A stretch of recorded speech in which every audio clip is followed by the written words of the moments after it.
Hello and welcome to the latest episode of Nerds Amalgamated. I'm the Professor and my co-hosts are Buck and DJ. How are you going, Buck? I'm absolutely awesome.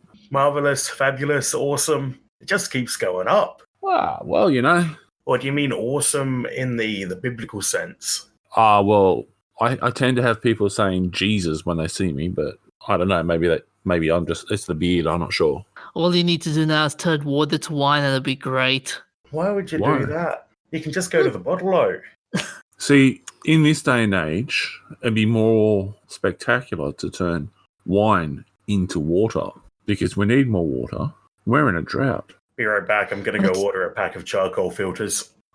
Yeah, but people are now saying the melting icebergs are increasing the water levels, so water to wine. It's not water we can drink, though. They never specified that he could turn salt water to drinking water. It was only the water into the wine.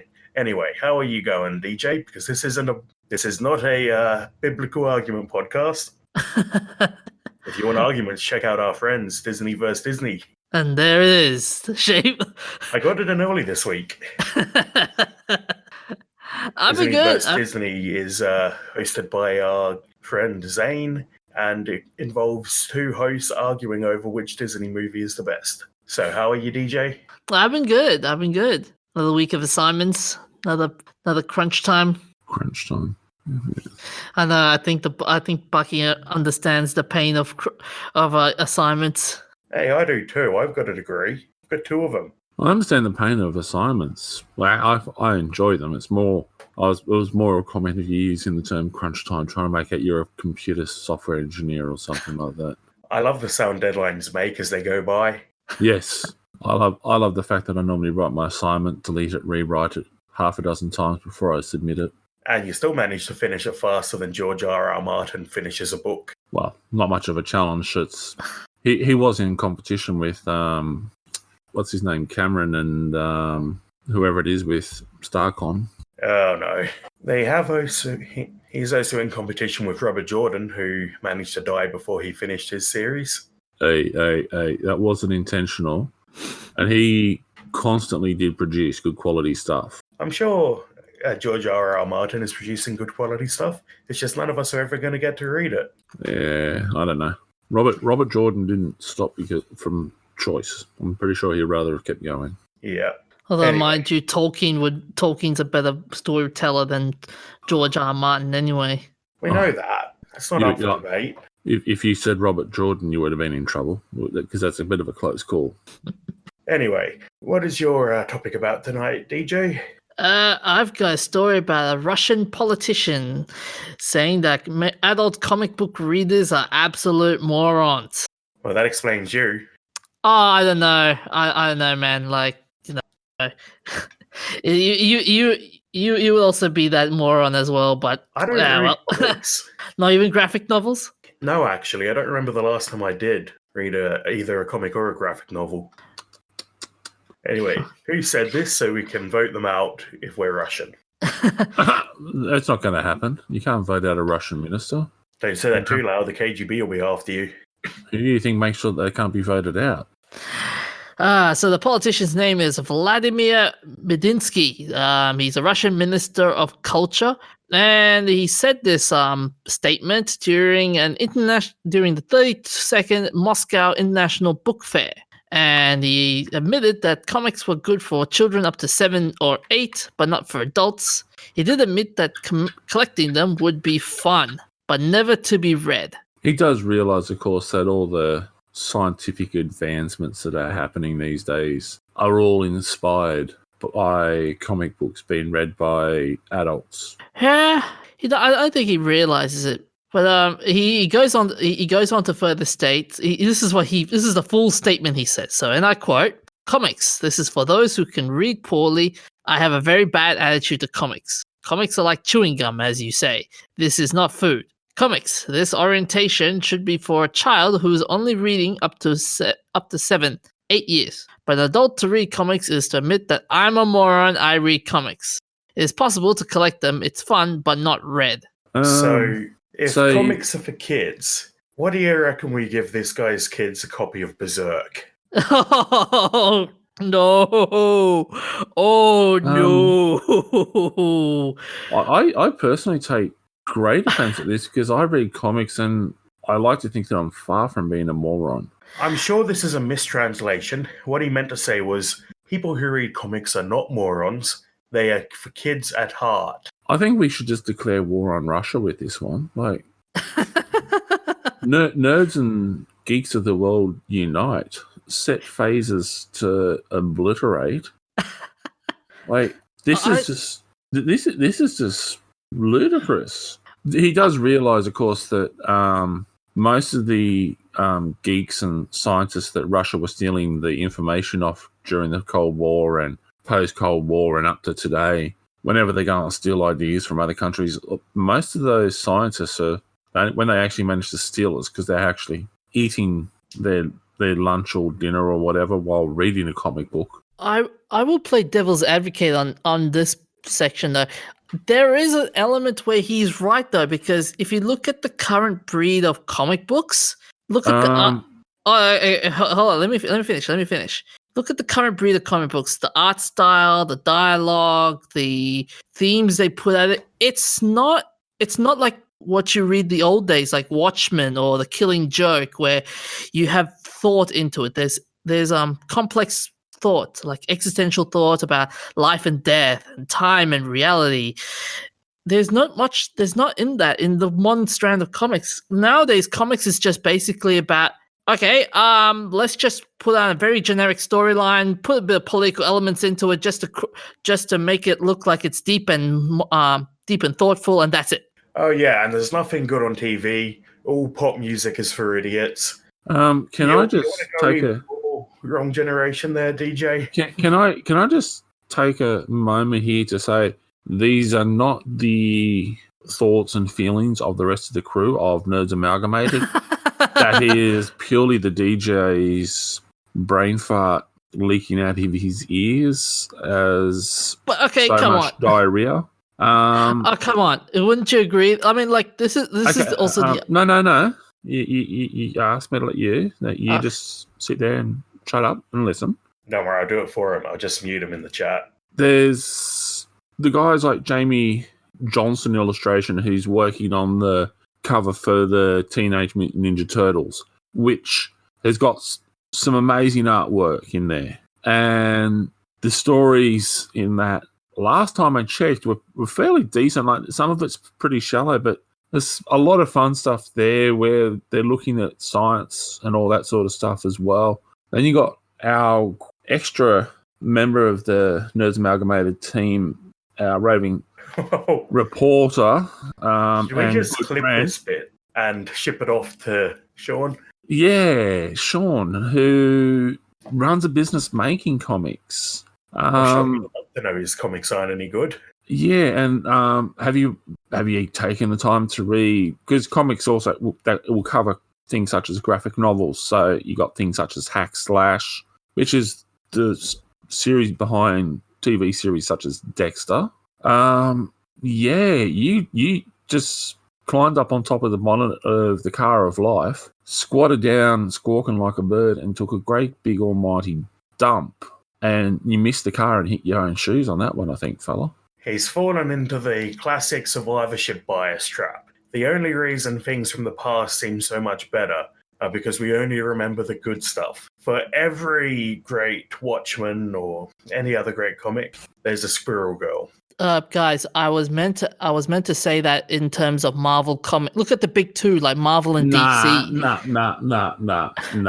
I'm serious. You didn't say that. I didn't say that. I did. I agree. I didn't say that. Hold on. Oh, my brain! I'm reading your mind. No, too much stupid for me. I can't do it.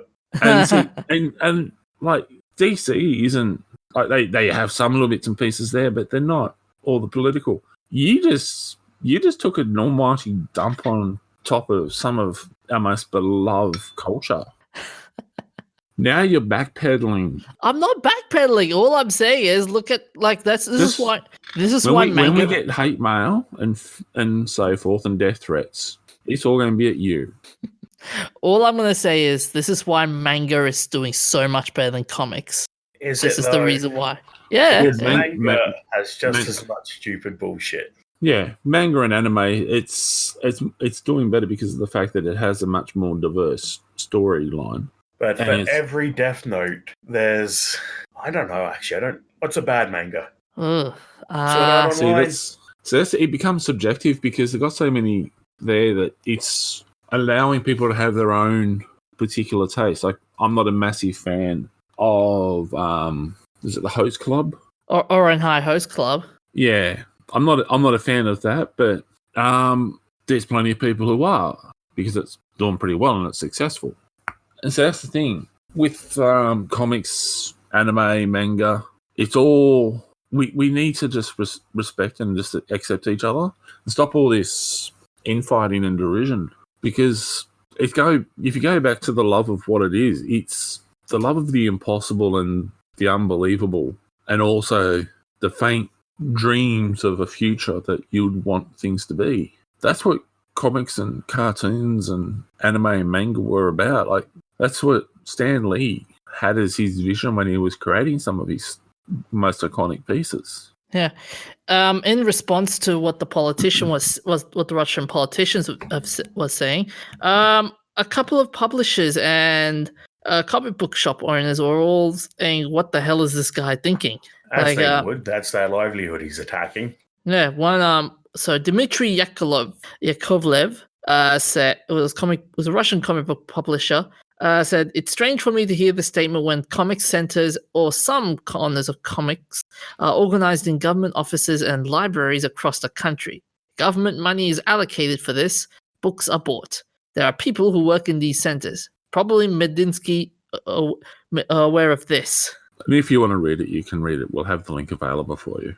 Yeah. It'll make more sense. And remember that just because something might be pulpy and low quality doesn't mean that the maker didn't love it. Do you guys have? Like the There's DJ's mother. There's plenty of things out there in the world that, there's plenty of comics and so forth in the world that people love and still have a lot of thought. Like, we were saying, was it last week or the week before, we were talking about The Phantom? Yep. Still one of the most iconic comic books in the world. And yeah, you just took this guy's taken an almighty dump on top of that. But it's kind of interesting though. That guy's comments reminds me of another guy that said the same comment as well. Mark Maron, who is playing a role in the new DC Comics movie Joker. He went on Conan and said superhero movies are for grown male nerd child, and he could. Okay, he obviously hasn't been to a convention where there's some ridiculously attractive ladies going around doing cosplay based on superhero characters. He says this his issue is not with comics, as he said. He's just not into mainstream superhero movies. The must-see hype of superhero movies, like the highest grossing movie of all time, which is Avengers Endgame. Not that he's seen it. Yeah. So that was my point earlier, that he hasn't seen the one that's supposed to be the most amazing comic book thing ever, but he might be hugely into Winona Earp, which is some little-known comic that's got a Netflix show. Yeah, all The Boys. Yeah. And who heard of Hack Slash before Dexter hit TV? Well, wasn't Dexter a book? Yeah. I can't remember if it was Dexter or Hack Slash. Hack Slash is in a similar vein. I know there was a few different comics and graphic novels that were in that they stole. Like, there was one of them they took the initial idea from, but then, yeah, there was a few others they took ideas for different storylines that they blended into it. So, like, there's a whole genre of the anti-hero serial killer that is out there and hunting bad guys and making the world a better place. Like, you got the Punisher is just one of them, and that's from Marvel. So what do you say to this Russian politician? Pull your head in, mate. Well, you can't see the physical gesture, but I'm giving him a good old fist stuck into the air and got that up your Kyber. Anyway, I heard Godzilla trying to join in on the podcast a moment ago. He has come back, and he's been hanging around. I'm quite happy to see that he's returned. Well, I have to say, I was a little bit nervous. I was pruning the bush out the back behind my bedroom window the other day, and his distant cousin popped up out of the top of the bush. First, I thought it was a snake, and then I saw it was a bearded dragon. Nice. So, what do you have to tell us about slightly bigger dragons? Slightly bigger dragons, such as Komodo the ones that didn't go dragons. extinct and aren't actually dragons. Like a couple of wings on them, they'll do the part. I don't know. They're pretty big and fat. Jetpack. Then you got barbecued lizard. There's been a recent study done and it was conducted by an Australian and I forget, it was the other.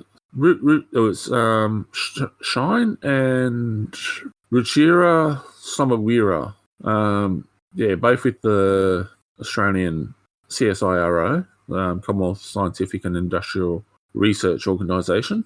They went to the Komodo Islands looking at some of the smaller lizards and got to wondering, how is it that the Komodo dragon, the biggest lizard on Earth, that weighs 220 pounds and reaches nearly 10 feet in length from head to tail, has survived when all of its cousins have died off around the world?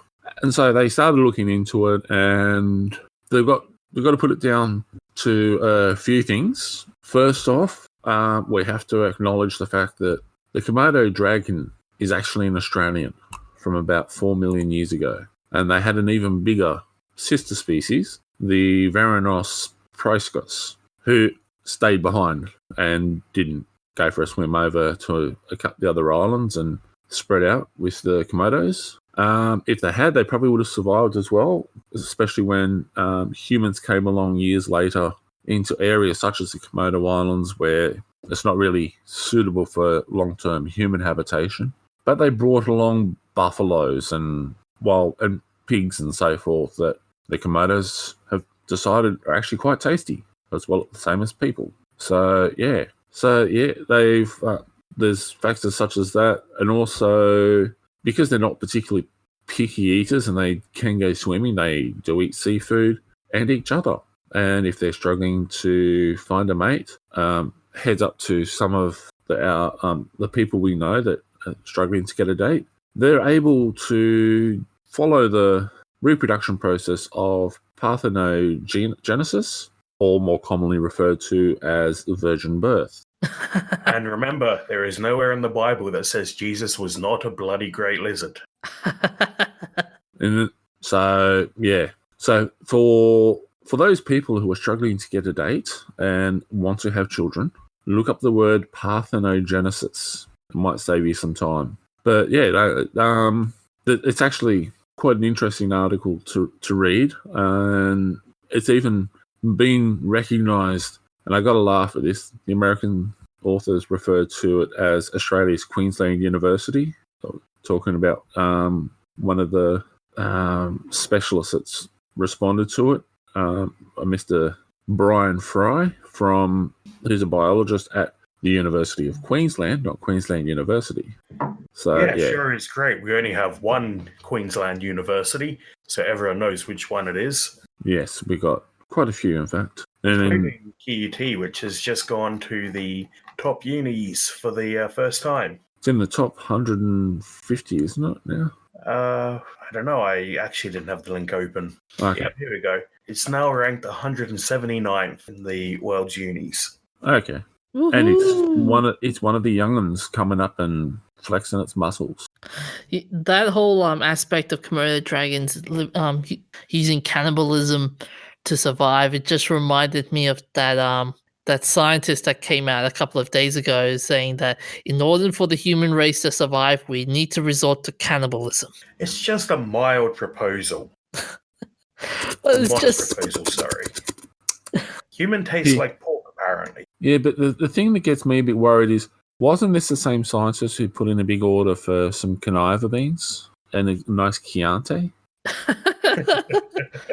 And has a wife called Clarice? Is having a friend for dinner.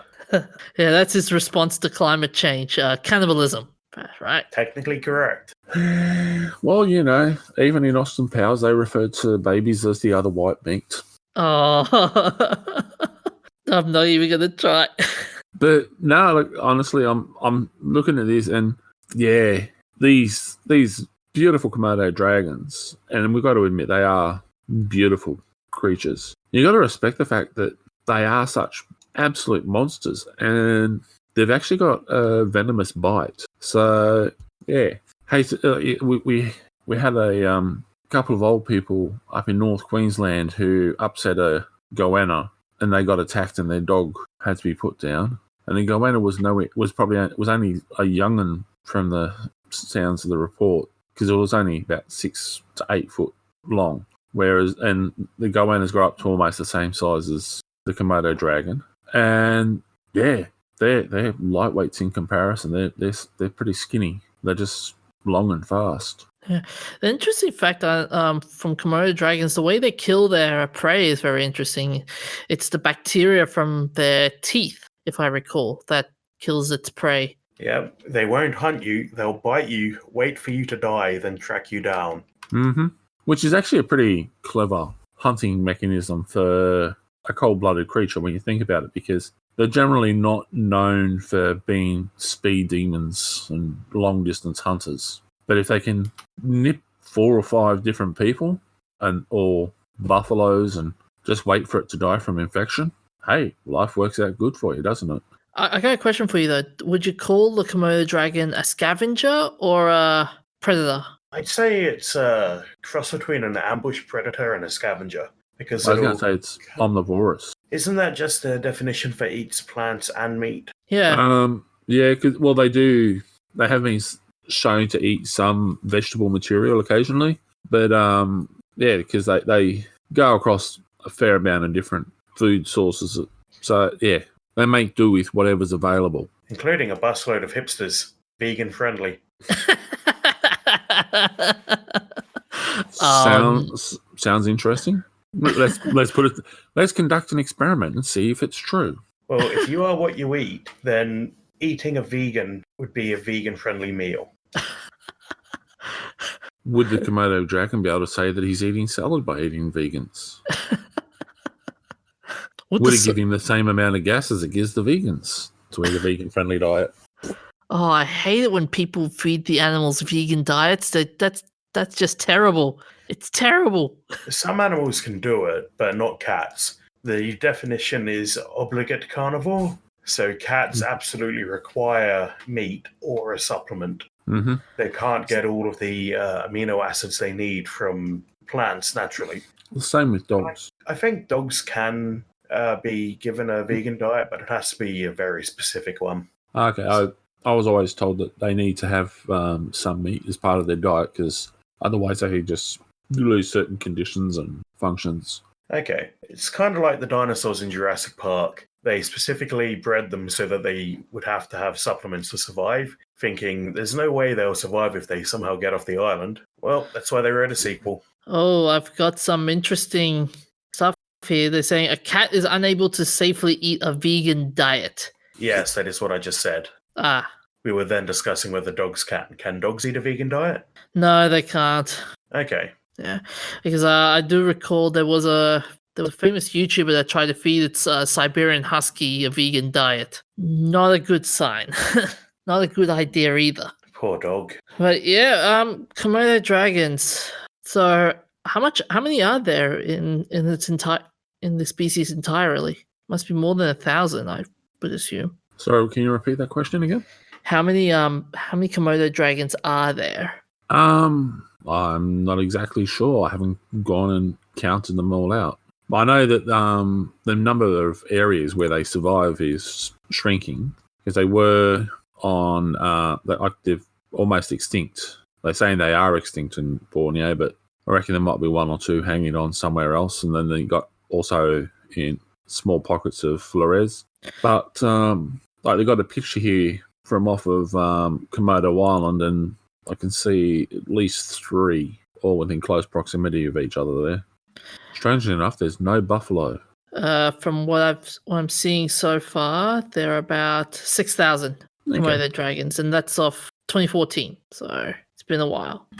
Yeah, the population is split amongst 1,700 on Komodo, 1,300 on Rinka, 100 on Gilly Montag, and around 2,000 on Flores.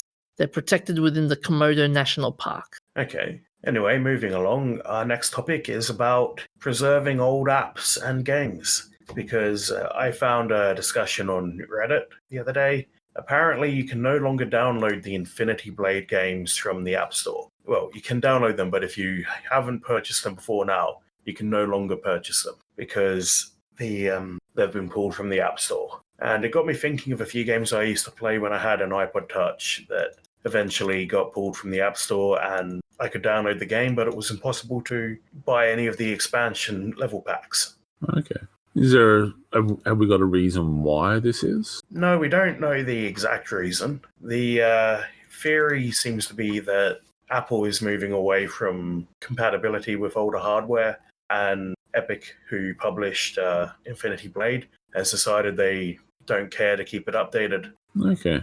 It sucks, though. I mean, whatever happened to that term nostalgia? I mean, well, that's the key issue with digital games. The traditional argument against it has been that you purchase a license, not ownership of the game. So if you go and buy a disc for an older console or a cartridge or however far you want to go back, because the console is not connected to the internet, there's nothing short of physical theft or failure that can take the game away from you. But here we've just seen these games are being taken away from people because they can't be downloaded anymore. So that means ROMs and stuff will be the next also going to die out as well. Well, they are dying, but no.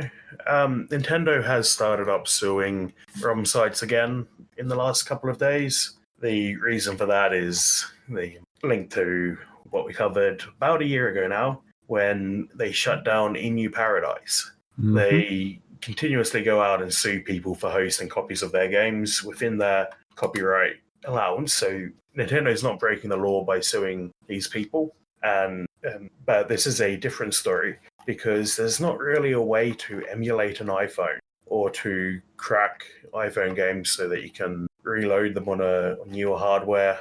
I'm glad you said games there because it's quite easy to crack an iPhone. That should be a video on our YouTube channel one day. Bucky cracks an iPhone. You paying for it? I have I think I have an old iPod Touch somewhere around my place. That's not an iPhone. I'm happy to crack it. I'm happy to crack it. That's all right. That's all good.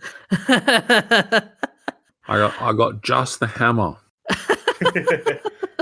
So the good news with this current Nintendo lawsuit is that a lot of the games they pulling down from ROM sites are re-released in some way, so you can still access them. But between Epic pulling Infinity Blade and another article I found when I was investigating this, where Apple has declared that macOS High Sierra 10.13.4 will not support 32-bit apps anymore. It means that basically any software that's older than, say, 2015, best case, a lot of games are still 32-bit, won't run on a 64-bit computer when they finish a transition. It's kind of like back in the day around 2007, Microsoft dropped 16-bit support from Windows. Mm-hmm. And the disappointing thing is that losing we're basically losing these games because there's no way to emulate the hardware. So you need physical hardware, which is by nature a limited resource. And if you don't already have the game downloaded and it gets pulled from the App Store, you might never get another chance to download it. And some of these games have been a huge part of culture. It's a bit of a meme, but everyone knows Flappy Bird. Even though the developer pulled it because he was getting death threats from the mafia and stuff like that. He still made a game that absolutely captured the world's attention for a few weeks there. But now no one can ever play it again because it's been pulled, and you need to have a phone that had it installed before it was pulled, which, like I said, is a limited resource. They're going to run out one day, and then it's gone. There's no way to get it back. Mm-hmm. So the main reason I support emulation is for reasons like that. I want to be able to play these games in 10 or 20 years when all the hardware's broken or recycled and there's no official way to get a copy of the game anymore. Yeah, it kind of sucks when that happens. Did you see that link I posted up, Professor, on how to play the iPod games on the PC No, I haven't. Where did you put that? in the show notes section? Okay, I haven't seen that yet. We'll pull it up. Yeah. But yeah, the problem with emulation is good and all, but it's also the problem with some of the emulations. It comes down to what type of screen you have. Like sometimes you need the old TV to work out to make it look real in a sense. But even then, you can adjust your emulator to make it look better. In recent years, I've seen a lot of emulators come out with new screen emulation features. So they add a little bit of blur and stretch the screen slightly so that even though you're playing it on a flat LCD, it gives you the same visual effect as a CRT. Mm-hmm. It's not perfect, but it's quite a bit better than it was. Yeah. Do you think this fits into the, like we talk about the idea of with a lot of the games, like when we talk about the old shareware style, where it was written in a pretty basic format. Like when you talk about the original Prince of Persia, I think the original Prince of Persia was a monochrome game, wasn't it, from memory? I think I've played it and it was it had colors, but not a whole lot. It might have been a remaster though. Okay. Then you got the original Test Drive and all that. That was back in the days of monochrome, because I remember playing that on a screen where it was all green. Yeah, there's actually a YouTube channel, Accursed Farms. It's by the guy behind Freeman's Mind, which is an excellent satire of Half-Life. But he does game reviews that he calls Ross's Game Dungeon. And one of his big things is that he'll find a game from 10 or 20 years ago and play it and talk about it. But a big sticking point for him is games that he plays that have the developers basically come out and said, you're not going to be able to play this game past this date. Like Darkspore, you couldn't even play the single-player mode when it shut down. Actually, maybe that's what's happened with Fallout 76. You weren't supposed to be playing it past a certain date, but they released it after that date. And that's just messed up the whole timeline. Yeah.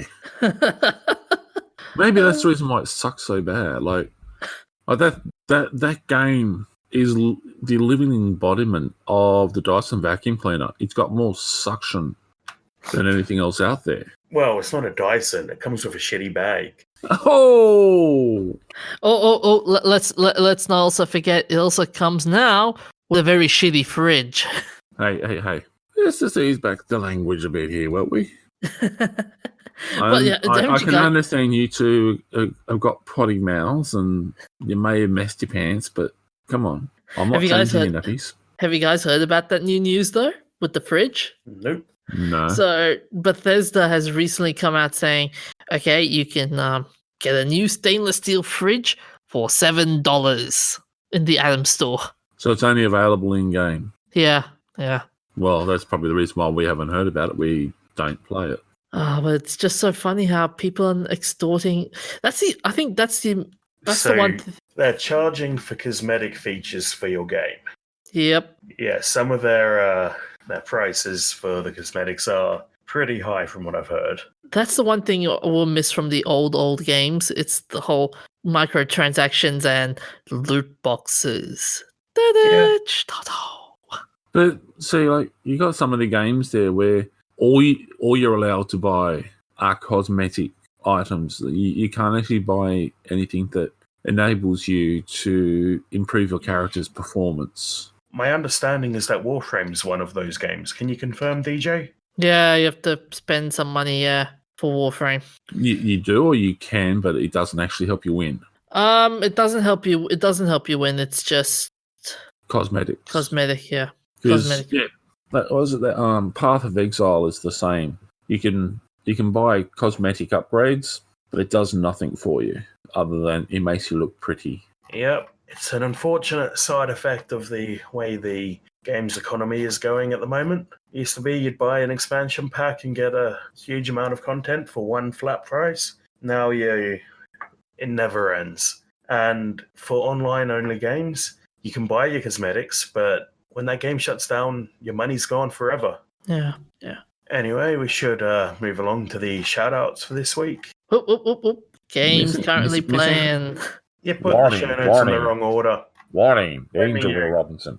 I thought it was in there, wasn't it? Yeah, it was. It's Yes, after but I skipped past the games currently playing section to read the shout-outs. Then I come back to games currently playing.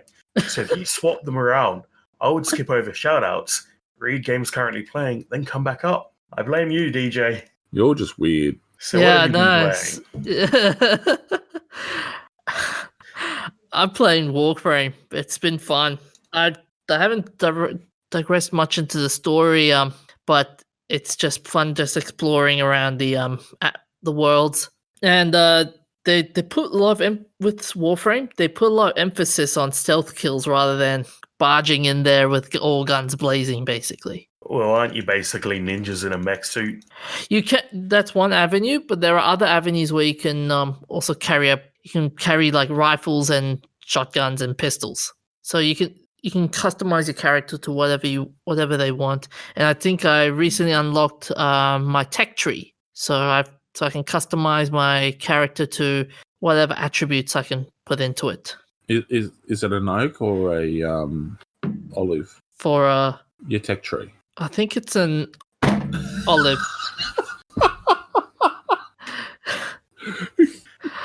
I will end you. But yeah, it's been fun playing. I love my character so far. We're just playing with the sword, the kunai, and the crossbow. So it's the classic ninja. I There we haven't go. upgraded.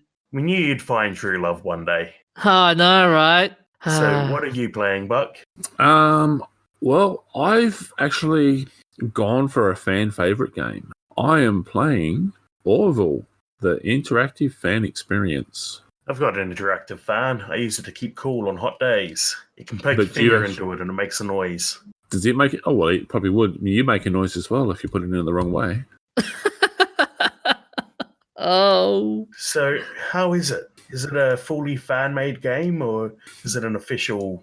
I think it's an official. It's an interactive fan experience. It's not made by fans. I don't think it's made because a lot of the graphics and so forth are similar to some of the backgrounds from within the Orville, the actual series. So yes. What sort of interactions do you have? Well, I've only done a small amount of exploration on it so far, but I've created my character and I'm been wandering around the actual Orville itself while it's still in the space dock. I've explored the captain's cabin, his office, the bridge, and just wandering aimlessly around the ship. I found the classroom, which is just off the bridge. I found the bar. I found one of the is it the replicator that does the food in Star Trek? Yeah. Yeah, I've got one of those in my in the captain's cabin, and I got myself a cup of coffee. I found a gun in the captain's office just off the bridge. I can shoot things, but it doesn't really seem to do any damage though. So is there gameplay or is it just a sort of walking simulator? I think it's getting it because this is only in the initial testing stages at this point. So I think it does eventually lead in towards some gameplay. You can go into different areas and do different things. So Oh, great. I remember there being a VR thing a couple of years ago. It got shut down, unfortunately. But I don't remember the name of it. But it was a Star Trek VR fan-made walkthrough. okay, So you could walk through a 2-scale model of the Enterprise and the other ships. Okay, well, as I said, I think this is actually properly officially licensed. Cool. Professor, do you mean the away mission? No, it wasn't that. I'm just having a look to see if I can find it. Oh, actually, just looking in the main menu of the Orville, you can also do multiplayer. So you can actually join online with your friends, it looks like. Here we go. It was Stage 9. It's a Star Trek fan-made recreation. And I wouldn't be surprised if they shut it down because... actually, no, this would have been after they released Bridge Crew, which is another VR, but with actual gameplay where you play as the the crew of the Enterprise. CBS killed it. Yeah, unfortunately, they got cease and desisted, Yeah. which is a shame because it was an absolutely gorgeous project. Mm-hmm. And anyway, I played Space Run, which is sort of a tower defense game where you have a spaceship, which is depending on the level, it's a different shape, but it's a grid of hexagons. And then you have cargo and turrets you can place on the ship, and you have to deliver the cargo within a certain amount of time. And you get attacked by raiders, smugglers. There's a fairly bare bones plot involving pirates and megacorps and stuff, but it's mostly about the gameplay, which is pretty fun. So you start off the level with a certain amount of cargo you need to deliver. You position it on your ship and then use gold that you collect during combat and over time to upgrade and position turrets around the ship to defend the cargo. Okay. Sounds kind of fun. What type of turrets do you get? Lasers, missiles, there's iron guns that disable shields and stuff. But I think your favorite part, Buck, the main character's name is Buckman. Hey, they recognize my brilliance even from this distance. Well, it's quite a distance because the developer's French. Ah, well. I'll even give him the fact that he's French. Sorry, I'm just running down a set of stairs in the Orville. The gameplay wise, it looks like EVE Online. No, I'd say it's nothing like EVE Online because you don't really control your ship. You can build extra engines to go faster or things like that, but you don't actually control your ship. You just position the turrets. Ah, okay. And the only gameplay is the trips from station to station. There's no, it's not open world or anything like that. Okay.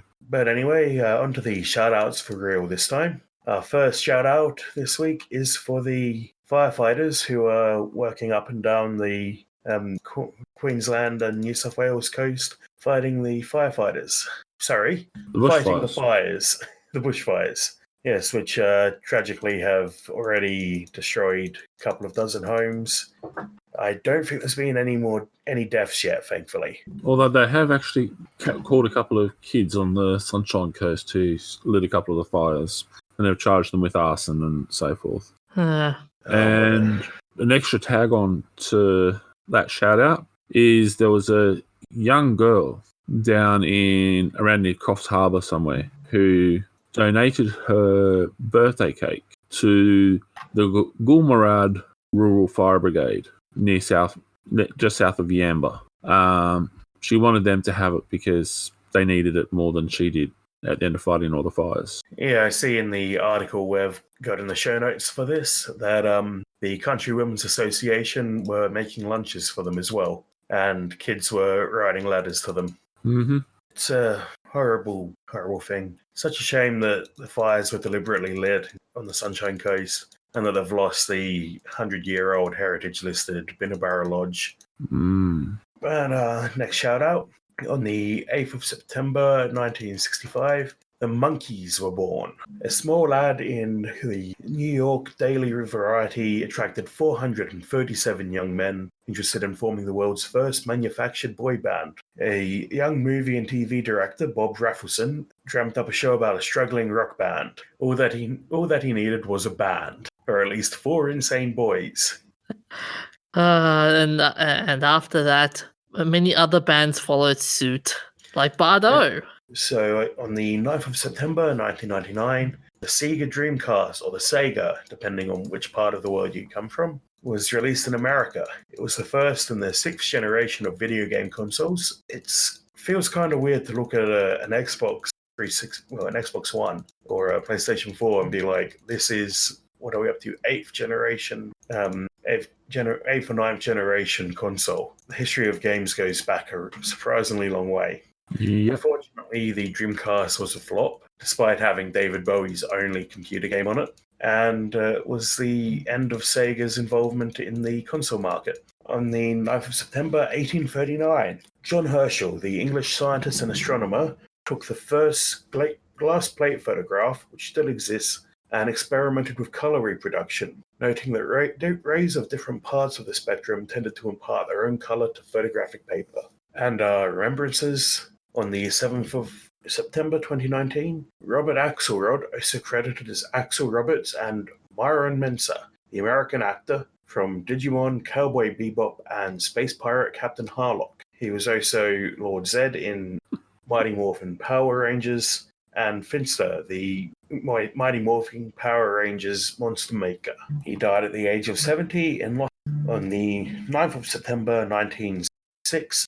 Mao Zedong, also known as Chairman Mao, who is now kept in a freezer, Beijing, the Chinese communist revolutionary who founded the People's Republic of China. China's population grew from 550 million to over 900 million under his leadership. When you say he's kept in the fridge, is he next to the milk or the eggs? No, it's a special fridge. Oh. I'm trying to work out why I couldn't see him. I was looking. It's a bit big for your fridge. Like, you wouldn't be able to squeeze them in next to the week-old lasagna. I haven't got any week-old lasagna. Lasagna doesn't last that long. So, Mao was criticized for a huge number of deaths, from 30 to 70 million victims through starvation, prison labor, and mass executions. The revolutionary period in China, well, the communist revolutionary period, they've had a couple, is absolutely crazy with the amount of death and destruction going on. And I found out the other day that all services. There's a similar amount of death in the Yellow Turbans, like the Three Kingdoms era. But they keep springing back, and now they're one of the biggest producers of goods for the West. He died of a heart attack at 82 in Beijing. On the 9th of September 1997, Burgess Meredith, the American actor, director, producer, and writer. He was a lifetime member of the Actors Studio by invitation. He won several Emmys, and the first male actor to win the Saturn Award for Best Supporting Actor twice. He's famous for his role as George Milton in Of Mice and Men, Ernie Pyle in The Story of G.I. Joe, and narrator of Walk in the Sun. He was known later for appearances on Twilight Zone and for portraying the Penguin in the 1960s TV series Batman. And let's not forget, he was also the famous boxing trainer in the Rocky films. You wanna be a fighter? Although I can't do a good Meredith's voice, but someone will. Doesn't sound like it's going to be us. Nope. He died from complications of Alzheimer's and melanoma at 89 in Malibu, California. On to famous birthdays. On the 9th of September 1828, Count Lev Nikolaevich Tolstoy, usually referred to as Leo Tolstoy, was a Russian writer who is regarded as one of the greatest authors of all time. He received nominations for the Nobel Prize in Literature every year from 1902 to 1906, and the Peace Prize in 1901, 1902, and 1910. It's a major controversy that he didn't win any of them. He's best known was for he being war. nominated for his work by people outside of Russia, or was it just the Russians themselves? That's a good question. I mean, he's plenty famous overseas now, but I don't know how things were then. Well, see, we would have been too busy being morons reading comics. Although, like, with the amount of dialogue in a page in a comic, imagine how long a comic would need to be to do War and Peace. I don't want to. That would just be scary. Yeah, The movie is incredibly long. Yeah. Tolstoy is famous for War and Peace, Anna Karenina, Childhood, Boyhood and Youth, and the Sevastopol sketches. I was just thinking, did he also do Dr. Zhivago? Or was that somebody else? No, I don't think that was him. Nope, that was Boris Pasternak. Okay. Okay, so our next one, the DJ is quite a fan of this guy. On the 9th of September 1890, Colonel Harland David Sanders, the American businessman best known for founding the fast food giant Kentucky Fried Chicken. His name and image are still symbols of the company. He was an honorary colonel and didn't actually hold a military rank, the military rank of colonel. He also failed at it. Like before KFC, he failed at quite a number of jobs and businesses. Yes, it says in the notes that he was a steam engine stoker, insurance salesman, and filling station operator. He began selling fried chicken in Kentucky during the Great Depression, developed his secret recipe, and the rest is history. And a whole lot of fat. Wow. So in 1964, he sold the KFC company to a group of investors for the equivalent of $16.2 million. He was born in Henryville, Indiana. On the 9th of September 1953, Janet Fielding, the Australian actress, known for her role as Tegan Javanka in Doctor Who. She was born in Brisbane in Queensland. And on to the events of interest. On the 9th of September 1983, Vitus Gerulaitis bets his house that Martina Navratilova can't beat the 1,000th ranked male tennis player. Hundreds. 100th? Hundreds. I'm not wearing my glasses, that's my fault. On the 9th of September 2012, the Indian Space Agency put into orbit its heaviest foreign satellite yet, in a streak of 21 consecutive successful PSLV launches. Unfortunately, I don't believe they have managed to make contact with their lunar lander from earlier this week either, which appears to have crashed into the surface of the moon, so I would consider that a successful landing. Well, it landed. Yeah, I mean, aim for the moon. If you miss, you will land.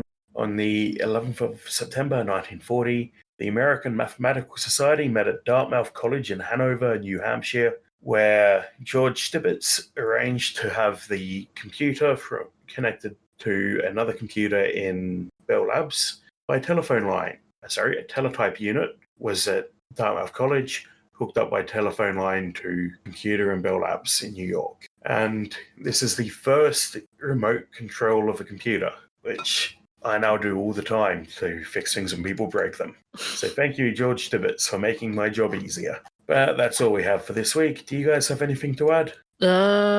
They can find us on Facebook. We've got a Twitter page that's at @namalgamated. If they got any inquiries, they can send us on email at nerds.amalgamate@gmail.com. You shouldn't have mentioned that one. Now you'll get all the hate mail. Oh, I'll be waiting.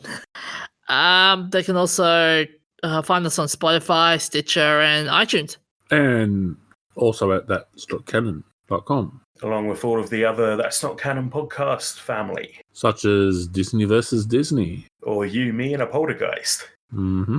Yes, we've had some good new ones recently, so if you get a chance, please check them out. But I think that's all we have for tonight, so we will see you next week. Yep. Remember to take care of yourselves, look out for each other, and stay hydrated. Hooroo.